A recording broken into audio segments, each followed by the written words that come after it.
You have not yet been let into the mind of the men who do the flying, nor shown their feelings when in the air and going into a fight. For the man in the street, perhaps the most amazing machine is the Spitfire, who ensured that Britain would fight on against Nazi tyranny. While it's ticking over, our news plane can keep up with it. But when the pilot opens out, things begin to happen.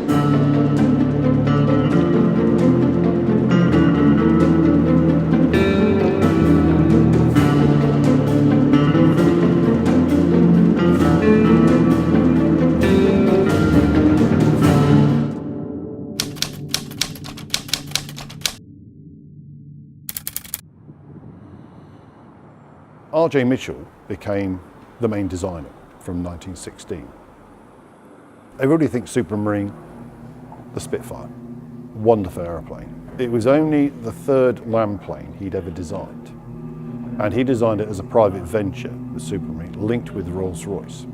When it entered service in 1938, it was the most advanced fighting aeroplane of its day, without a shadow of a doubt.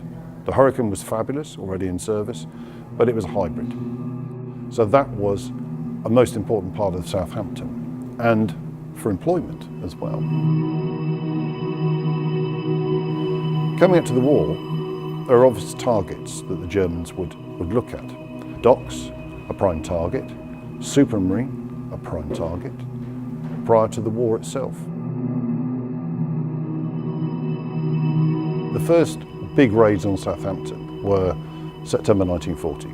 And they did target Supermarine. Didn't quite damage as much as they thought they had. They also targeted what's now Southampton Airport, known as Eastleigh at the time. Caused a lot of damage there. 11th September killed about 60 people at Cunliffe. During the Battle of Britain, there were 145 Polish pilots, and they shot down the most planes. More than the British did, pro rata. More than Australians, New Zealanders, anybody like that.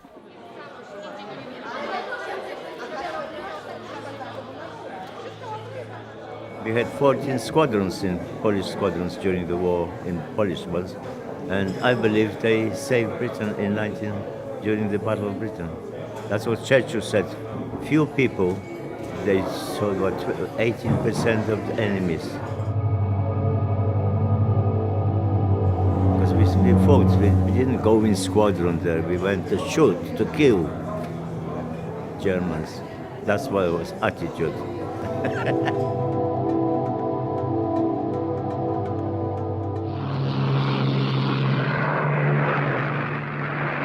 Now, these guys have been used to just going straight in.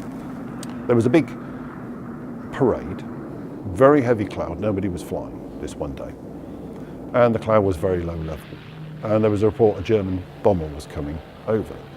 These two Polish pilots got into their aircraft, got up through the cloud that nobody else was flying in, shot down the German bomber, landed, and were immediately carpeted for disobeying orders and not doing this. And this happened quite a bit.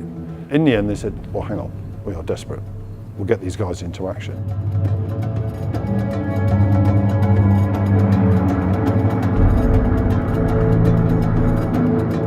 That gives you an indication of what these guys were like.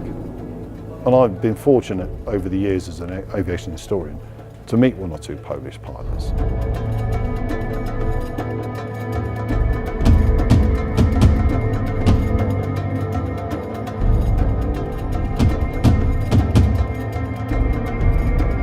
They were really heroes to British. They were really heroes.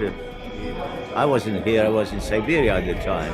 But I know from reports of British people, some women said, don't tell my husband, but I had Polish friends during the war. Without these people, who were the second highest scorers, knocking down enemy aircraft in the Battle of Britain, we wouldn't be standing here talking about this. I'm a firm believer of that. And we should be proud of that. We helped defend them. They certainly helped defend us.